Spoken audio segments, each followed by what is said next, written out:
Okay, moving on to our convergent boundaries. So our convergent boundaries collide.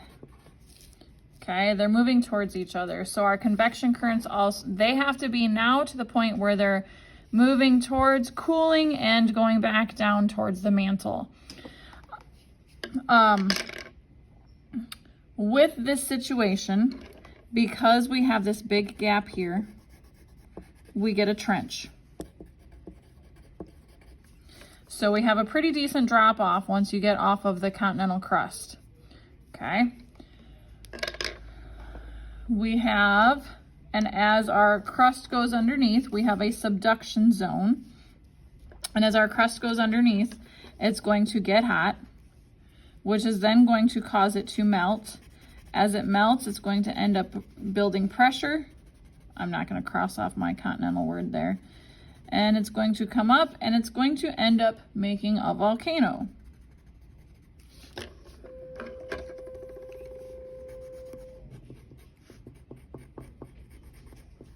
So over time, it will build up to create a volcano. And it might be multiple volcanoes right near the coast. And we would have a mountain range made of volcanoes. So, how this works, the oceanic plate is more dense. So it's going to go down below the continental plate.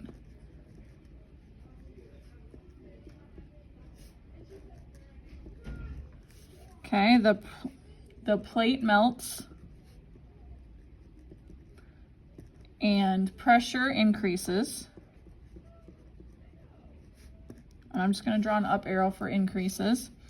And then we can get volcanoes forming.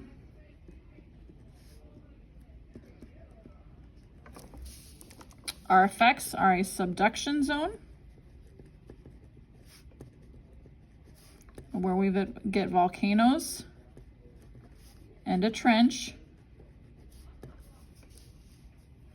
And an example would be off the west coast of South America. Okay. So that would be an example of where we have this going on. Okay, so the next convergent boundary that we have is going to be the oceanic. So we have two oceanic crusts. Okay. The convection currents, again, are going to be moving the crust such that they're going towards each other. As that happens, one of them has to end up going under the other. So there's got to be some sort of difference in density here, or something such that one ends up just diving under the others. So ideally it has to do with density, but there's got to be some point at which one ends up overpowering the other.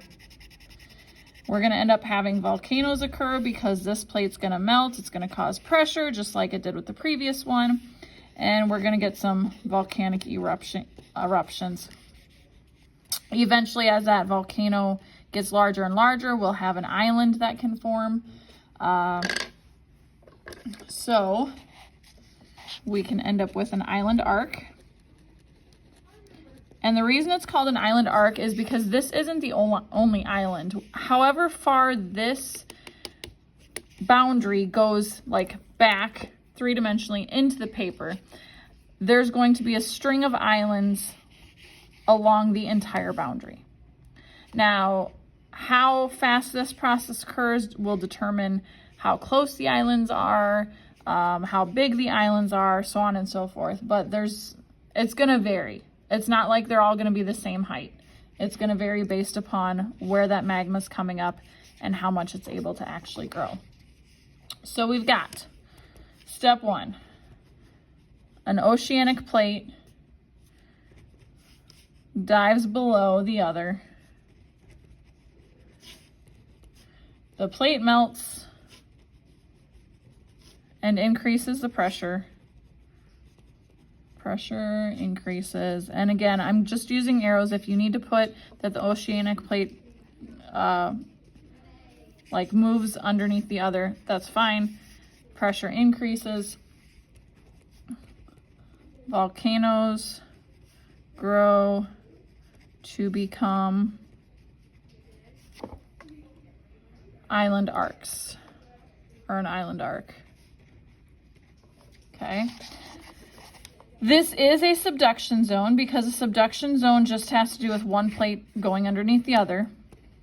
So we've got a subduction zone. In this case, we also, can't forget my trench. We have a trench. Now this trench isn't going to be quite as extensive because we don't have the continent going above, but it can still get pretty deep. So we're already under the ocean here because it's two oceanic plates. But like the difference in depth here is going to be different than the depth along the continent. But this can definitely get deeper into the ocean just because it's oceanic plates already. So we can get a trench and we can get volcanoes that turn into an island arc. An example would be the Aleutian Islands in Alaska. And if you've heard of the Mariana Trench, that's up there too. One of the deepest trenches that we have. And go ahead and put collide next to that too if you need to. Okay, so on to the last of the convergent boundaries, the ones that collide. We have our continental. And when these continental collide, there's not a definite one goes up, one goes down. It's kind of like the oceanic.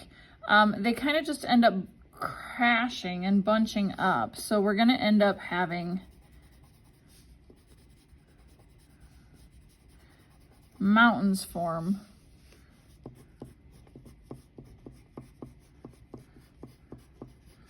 Did I mention I'm not the best artist in the world? Okay, so you're going to have some mountains form. And this would be along the entire boundary as well. So that's why we get mountain ranges. It's going to be like however far that boundary goes, we're going to have that length of mountain range.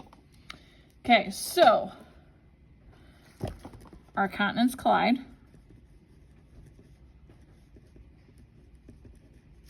And they're going to bunch up to form mountains.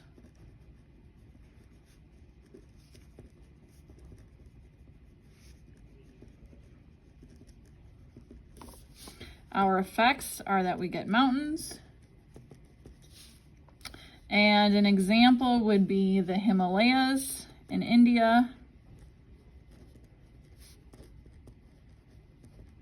That's along that northern India border, kind of like we saw in Pangea when India crashed into Europe and Asia, those continents.